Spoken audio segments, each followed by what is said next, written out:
안녕하세요, 투데이입니다. 일주론 영상의 순서를 보통 갑자 순서대로 진행해 왔었는데요. 이번에는 모린의 언니님이 댓글로 요청하셔서 갑신 일주를 진행하도록 하겠습니다. 일주론은 4주 8글자에서 단지 2글자만 가지고 말씀드리는 것이기 때문에 우리가 MBTI를 보듯이 재미로 봐주시면 감사하겠습니다. 일단 갑목입니다. 갑목이 가진 특성들이 있죠. 사람들에게 이런저런 제안을 하여 사람들을 모으고 목표를 향해 나아갑니다. 목표를 향해 나아가는데 집중하여 중간중간 비는 곳이 생기는데 이를 채워줄 보조자가 필요하다. 이런 특성을 가지고 있죠. 그러한 갑목이 신금 위에 앉았습니다. 나무가 돌바위 위에 앉은 거예요. 앉은 자리가 불편합니다. 갑목이 뿌리를 받기도 어렵죠. 앉은 자리가 불편하고 뿌리를 받기도 어려우니 갑신일주는 철이 빨리 듭니다. 세상의 어려움을 일찍 알게 됩니다. 내가 뿌리를 손쉽게 내릴 만큼 세상이 만만하지 않다는 것을 알게 됩니다. 그리고 이동이 잦습니다. 지금보다 덜 불편한 자리를 찾게 됩니다. 관이 나를 불편하게 하니 갑신일주는 30세 이후 직장 이동이 잦습니다. 조금이라도 덜 불편한 직장을 잡아야 하기 때문에 눈치가 빠릅니다. 남들보다 먼저 좋은 직장을 선점하기 위해 노력합니다. 그렇게 좋은 직장을 선점하면 더 좋은 직장을 알아봅니다. 그래서 갑신일주 분들은 직업을 선택할 때 전문직이나 이직이 수월한 직업을 찾으시는 게 좋습니다. 한 직장에 오래 다니기 어렵기 때문에 본인의 능력이나 기술로 먹고 사는 일을 하시는 게 좋습니다. 재미있는 점은 그렇게 여기저기 이동을 해도 동료나 주변 사람들에게 미움을 사지는 않습니다. 이는 신금이 갑목에게 12운성상 절지이기 때문인데요. 절지는 세상과 단절되어 있는 영혼의 상태를 의미합니다. 아직 수태도 되지 않았습니다. 세상에서 잊혀진 상태입니다. 갑신일주분들은 늘 떠날 준비를 하고 있기 때문에 직장에서 사람들과 깊은 관계를 맺지는 않습니다. 그리고 떠나면 잘 잊혀집니다. 사람들도 갑신일주가 떠날 걸 알기 때문에 정을 많이 안 주는 것도 있고 갑신일주 자체도 깔끔하게 떠나기 때문입니다. 그래서 떠난 후 필요에 따라 뜬금없이 연락을 하기도 합니다.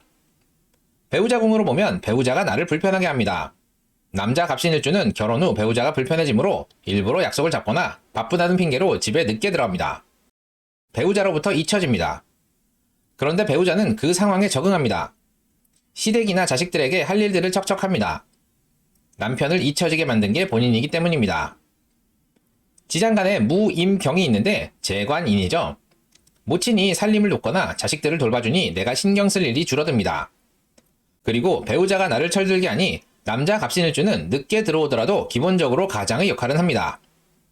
여자 갑신일주는 배우자궁에 관이 들었으니 남편이 남편 역할을 합니다. 친정에 잘하고 생활비 잘 갖다주고 자식들을 잘 건사합니다. 그런데 내가 불편합니다. 남편의 관심이 간섭으로 느껴집니다. 그래서 여자 갑신일주는 결혼해도 직업을 가지는 경우가 많습니다.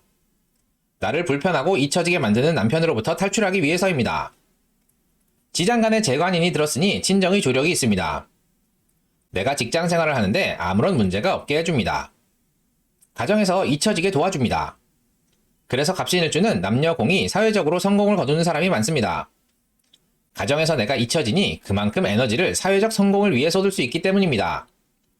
반대로 실패도 크게 합니다. 내가 밖에서 뭘 하고 다니는지 집에서는 모르기 때문입니다. 그만큼 이혼 가능성도 높습니다. 집에서는 모르겠지 하다가 잘못 걸리면 배우자에게 잊혀지게 되기 때문입니다. 형충의 합을 보면 인사신사명사를 말씀드릴 수 있습니다.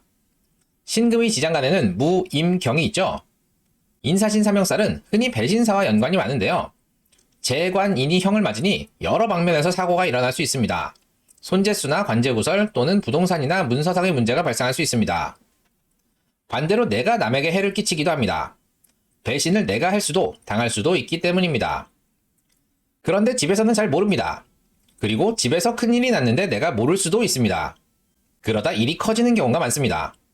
따라서 갑신일주가 인사신이 있다면 가족들 모르게 큰일을 벌일 수 있는 점 또는 가족들이 일을 크게 벌일 수 있는 점을 유념하시기 바랍니다. 가끔씩 서로를 챙기는 지혜가 필요합니다. 배우자궁을 형하니 배우자의 외도를 의심해 볼 수 있는데요. 이게 이혼으로 이어지려면 아무래도 인신충이 가장 확률이 높겠죠. 인신충은 월일충과 일시충이 발생할 수 있습니다. 월지가 인목인데 신금과 충이 발생하면 아무래도 계절이 인월이다 보니 신금의 피해가 우려됩니다. 15에서 30세 사이에 부모님의 이혼이나 사별이 발생할 수 있습니다. 비겁과 관성의 충이므로 15에서 30세 사이에 관으로부터 보호받지 못하는 상황, 학교 폭력이나 왕따를 당하거나 반대로 할 수도 있습니다. 역마의 충인이 성장기의 이동수를 강하게 읽어줍니다. 물론 배우자와의 이혼도 가능합니다. 일시충은 시지에 인목이 있는 경우겠죠. 인목의 지장간에는 무, 병, 갑이 있습니다. 인목에 비식재가 있고 신금에는 무, 임, 경, 재관인이 있으니 30에서 45세 사이에 남녀 공이 이혼수를 강하게 읽어주고요. 관제수나 문서 관련 문제, 동업 관련 배신이나 손재수, 배우자의 외도 같은 일이 생길 수 있습니다. 시지를 충하니 자식에게 문제가 발생할 수 있겠네요. 원국에 인신충이 없더라도 유년에서 인목이 들어올 수도 있죠. 이동수를 강하게 읽어줍니다. 인사시는 원인과 결과가 명백하기 때문에 그해 인월부터 이동의 기미가 스물스물 보이다가 4월이나 신월이 되면 이동하게 되는 경우가 많습니다. 이동을 하지 않는다면 배신사로 읽어주니 배신을 하거나 당하는 경우가 발생하는데요. 그것도 인월부터 기미가 보이다가 4월이나 신월에 확실해집니다.